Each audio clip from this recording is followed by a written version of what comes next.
Pranav Gundlapalle, Senior Research Analyst, Bernstein, joining us this morning. And, so ICICI Bank, Shriram Finance, IDFC Yes Bank. If we narrow focus on this and then widen it a little, Pranav, let's go with that. And a very good morning. Thank you for joining us. Let's start with what you made of ICICI Bank. Good morning. So ICICI, I think, was another stellar set of numbers with the big positive being no deterioration in asset quality.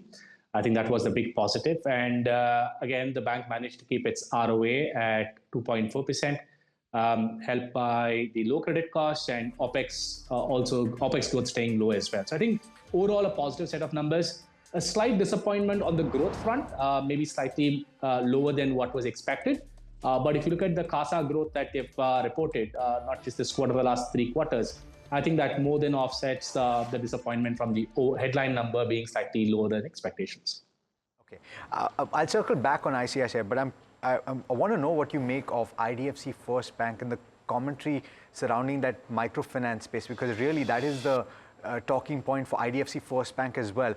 I've heard murmurs of maybe the worst is over. Do you believe that's the case for IDFC First? I think across the MFI space, I think we are close to the bottom. Given that these are one-year products, in terms of duration, and the tightening started sometime in June of last year. So we are more than halfway through the life of the product, usual MFI product, and therefore we should be close to the bottom. Now, does it mean we'll see a clean quarter next in March? Unlikely, but I do think we are at the bottom in terms of the asset quality issues. IDFC First, Pranav, just one follow-up there. Yes, provisioning increased substantially, but then there were some views that maybe lesser than what the street expected. So bad numbers, but not as bad as was thought. Yes, I think I think the MFI space across the board, we have seen bad numbers. And I think that was largely priced in. And if you see the moves for most of the MFI lenders, they've taken a big hit from expectations of asset quality issues. So I think, yes, I agree with what you said, it being bad, but slightly better than the worst that was feared. And I think the commentary also suggests that we have seen, and it is about as bad as it gets. So I think that would be taken as a positive. There were a couple more banks that reported numbers, the likes of Yes Bank. I saw Bank of India as well. Pranav, Bank of India in particular, I think on the face of it, the asset quality looked good, but then I saw that was on account of write-offs to the extent of over 3,000 crore rupees. So what do you make of the other numbers, Yes Bank as well? See, overall, on the asset quality front, I would say not just the couple you mentioned, but also if I look at the other larger banks that have reported, I think it's safe to say that the asset quality issues are rather confined to MFI and a few pockets of consumer lending. If you look at S Bank's limited exposure to consumer, they've not seen a broad-based deterioration in consumer asset quality. I think going into the quarter, the big concern was, will the asset quality issues spread from pockets of PL and credit cards into the broader consumer lending segments? That has not played out, and I think that's an overall positive. And for the banks with exposures to MFI and pockets of consumer, yes, we have seen deterioration, but that was largely expected. So I would say so far, the trends at an overall level aren't as bad as what was feared. And I think that's a positive for the overall sector itself. What's the play there? What would be the strategy with that information? And Pranav, is this the time to look at asset quality as the lodestar? With ICICI Bank, it's the asset quality which gives, some succor there and some support. I want to see what ICICI is also doing in the pre-open session. We're 3 minutes into it. But do you think that asset quality becomes key? And with that filter, what would be the top 2 or 3 plays that you would look at? See, for the safest bets remain the large 2 private sector banks, HDFC and ICICI.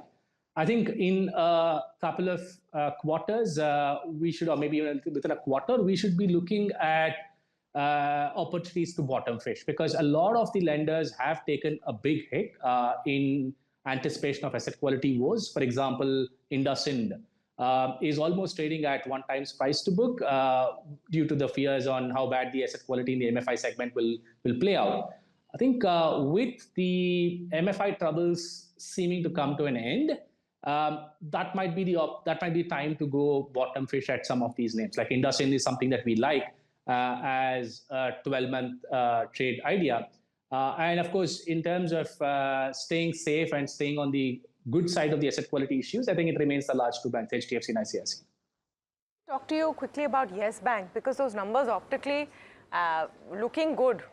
Pranav, is that a tide which you need to catch now, or is it too late? The stock up about 4% in the pre-open session, so we'll keep that to one side. I'm just wondering what you thought when you saw the Yes Bank numbers. Was it a positive surprise for you at all? Yes. See, I think the direction of movement is definitely positive, right? So I think on a year-on-year basis, Q-on-Q basis, it looks great. I think the question for Yes and also some of the smaller banks is that when you look at the absolute ROA and growth and then compare with where some of these are trading, then I think it doesn't look terribly cheap, right? So I think that's the issue. So it's more taking a step back and looking at the valuations and where the numbers are. Then it probably isn't as positive as what a year-on-year or a Q-on-Q numbers would suggest. Just zooming out a little bit, Pranav, and talking about lending growth, right? Because you're looking at, and your comment on ICICI Bank also stands out, because that, according to you, was the one negative in that the growth did not come through maybe as much as you had anticipated. HDFC Bank, in any case, going a little slow. And for the system as a whole, we're talking about a slowdown in credit growth. So therefore, heading into, we're nearing now, we're talking about Q1, but rather Q4, but we're nearing the start of the new financial year, heading into that new financial year. Is that something that is having a bearing on your outlook for which stocks that you're preferring? See, at this stage, yes, it does have a bearing. Our assumption is at a system level, we get back to about 12 to 13% growth without any major rebound in consumption lending. Now, that's been the factor that is driving down growth or driving growth below expectation for some of the private sector banks, because growth is probably available in other segments like corporate credit, etc., where the margins might not necessarily be as high as it is for the other segments. So, barring a big relief in the budget, let's say there's a massive tax cut or other forms of consumption boosting, we don't expect a big jump in consumer credit, and hence prefer the larger lenders who have more diversified loan book versus pure consumer lenders. Now, if the budget throws up some surprise, then that might benefit the consumer lenders more.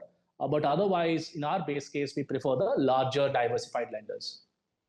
I've been spending quite a bit of time on credit access, Grameen, this morning, and I know that we've spoken about the MFI space, but some of these pure MFI plays that are likely to get beaten down, at what point do you say is an opportunity, or will you wait till the dust settles completely, Pranav? We would wait until dust settles for two reasons. One, we haven't seen the bottom of growth, right? So in other words, typically in an asset quality cycle, the worst is when we start seeing disbursals pick up, right? So that's usually the best sign that the worst is behind us in terms of asset quality. And I wouldn't claim that has happened yet, even in the MFI segment.